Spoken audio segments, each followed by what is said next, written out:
Meus caros, vivam! Dedico o meu vídeo de hoje a trazer até vós, comentadas por mim, as intervenções de alguns deputados do Chega que foram feitas hoje mesmo na Assembleia da República. Eu sei que a maior parte de vós não sintoniza a RTV, outros também não veem o Chega TV, que é outro canal, é o canal do Chega, onde estas intervenções acabam por ficar todas registadas, com um dia ou dois de atraso apenas, mas como se passou isto hoje, eu vou, para os meus seguidores, vou trazer-vos os meus comentários, e as próprias intervenções são bastante mais importantes do que os meus comentários, penso eu. E começamos então com a intervenção de Pedro Pinto, que veio interpelar um deputado que era um antigo presidente da Câmara aqui ao lado de Oliveira do Hospital, que veio cantar loas, veio dizer maravilhas do governo de Costa, do Partido Socialista, porque conseguiu fazer uma data de coisas, coisas que ninguém vê. Realmente organismos e projetos e plataformas e o Diabo 4, a verdade é que, embora Oliveira do Hospital ainda mantenha alguns jovens que vêm estudar de Coimbra para Oliveira, certo é que quando acabam os estudos eles vão-se embora. E Oliveira do Hospital perde, como Ceia perde, e todas as cidades aqui da região perdem anualmente habitantes. Os nossos jovens são os primeiros imigrantes. Desaparecem daqui, mal acabam os seus cursos e vão para as grandes cidades ou, infelizmente, pior ainda, vão para o estrangeiro. Ora, aqui temos nós a intervenção de Pedro Pinto, hoje mesmo na Assembleia da República. Ora, vamos ouvir o que ele tem para nos dizer. Um grande amor pelo interior do país e acho que lhe fica bem, sendo deputado, apesar de ser eleito por Coimbra. Sabemos que Oliveira do Hospital já é um concelho do interior. Mas a pergunta que se faz, e falou em António Costa, que está há 8 anos, tem feito muita coisa para o interior, então como é que explica que o seu concelho de Oliveira do Hospital tenha perdido 1.442 habitantes em 10 anos? Como é que se explica? Tanta coisa que António Costa tem feito para o interior do país, tanta coisa que o Partido Socialista tem feito pelo interior do país, então, e porquê é que o interior do país continua cada vez mais desertificado, cada vez com menos gente? Ó, Sr. Deputado, as explicações são simples. Pedro Pinto já vai dar as suas explicações, mas realmente é uma pergunta que tem que se fazer aos boys, àqueles que toda a vida nunca passaram de ser boys do PS.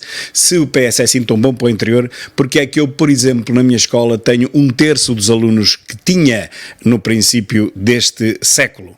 Em 2000, 2001, tínhamos a escola ainda cheia.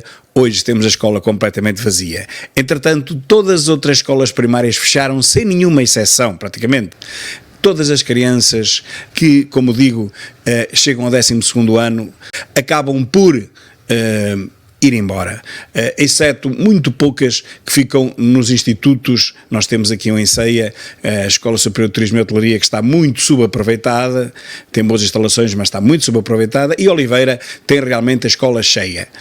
Mas acontece que depois, mesmo essas crianças, já são adolescentes, perdão, não levem a mal, mesmo esses adolescentes, quando terminam os seus cursos com, 21, 22 anos, eles acabam por ir embora, porque não encontram ali nas redondezas, por muito que custe ao professor Alexandrino, ao meu colega, por muito que lhe custe, os jovens não ficam em Oliveira do Hospital. Ele sabe bem isso. Ele tem uma coisa melhor que nós. Tem um parque, empresarial muito superior ao nosso, aqui em Ceia. Mas de pouco serve, porque os jovens qualificados não têm lugar, nem em Oliveira, nem em Ceia, nem em Gouveia, nem em Fornos, nem em nenhuma destas vilas e cidades aqui do interior.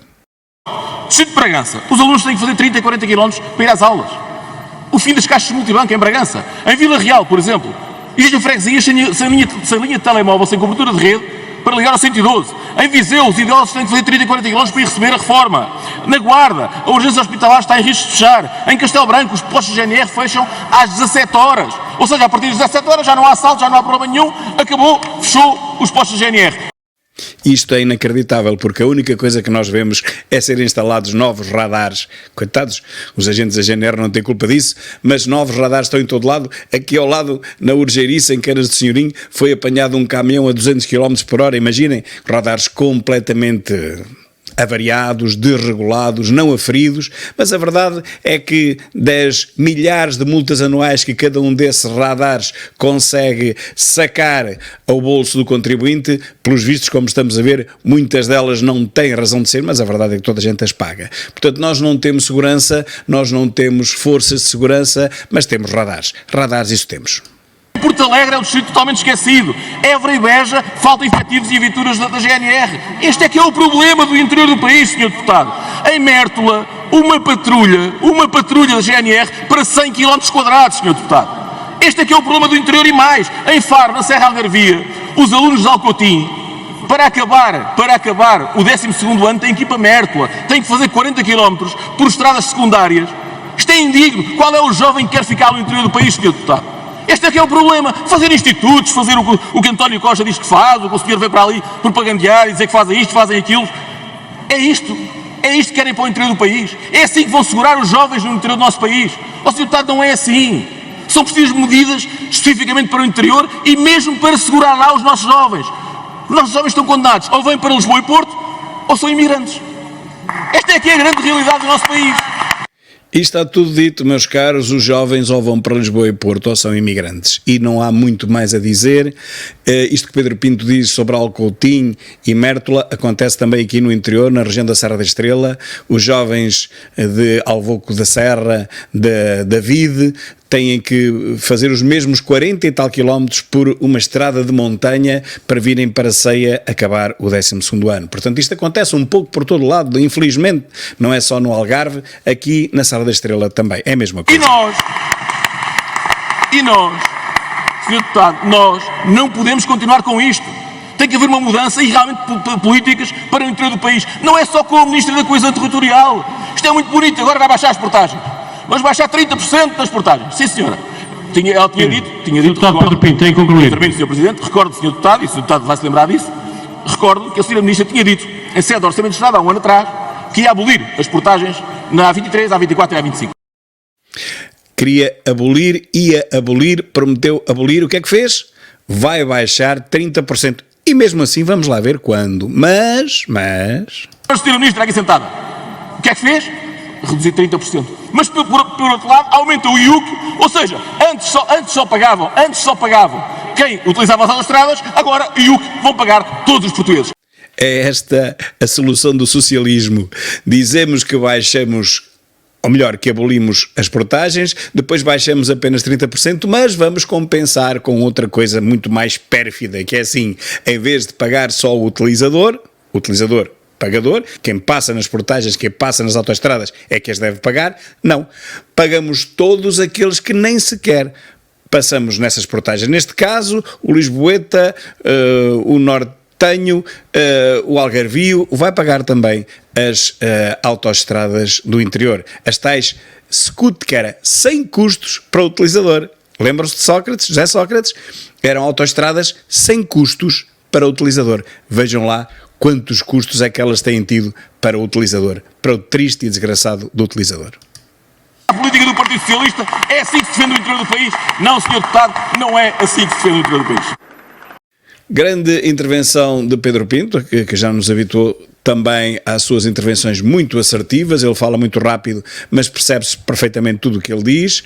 Eu fiz apenas 2 ou 3 comentários para sublinhar que realmente no interior, que foi com isto que ele se preocupou, respondendo a um presidente da Câmara que o foi aqui de Oliveira do Hospital, cidade ao lado, e que, enfim, alguma coisa ele fez, é verdade, mas sempre com as costas quentes. Recordo que o nosso Presidente da República, Marcelo Rebelo de Sousa, todos os anos vai à Feira do Queijo de Oliveira do Hospital. Nunca ninguém o viu em Ceia, que é logo ao lado, nunca ninguém o viu em Gouveia, que é logo ao lado, em Tábua, em Arganil, mas Oliveira do Hospital é a sua predileção.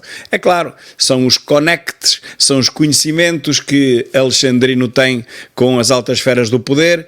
Ele é muito bem visto pelo Partido Socialista, realmente ele conseguiu roubar entre aspas, obviamente democraticamente a Câmara ao PSD e, portanto, olha, Oliveira do Hospital passou a ficar sob a bandeira do PS, vamos ver até quando. Sucedeu-lhe a este presidente o seu Delfim, é sempre assim no interior, sucede ao presidente aquele que o presidente designa a seguir. Isto é quase uma monarquia, mas é o nosso fado, é o nosso destino, e ai daquele que tente, por alguma forma, colocar este sistema socialista em jogo, porque não tem sorte nenhuma, cai em desgraça, como também aconteceu aqui e lá. Portanto, já sabemos como é que é, a democracia é muito linda, mas não é para o Partido Socialista. O Presidente designa o seu sucessor e não se fala mais nisto. Meus caros, Alexandrino levou para contar, e um grande agradecimento a Pedro Pinto, que hoje foi realmente o líder da bancada, como é sempre, mas hoje especialmente com a sua intervenção, um grande líder da bancada parlamentar.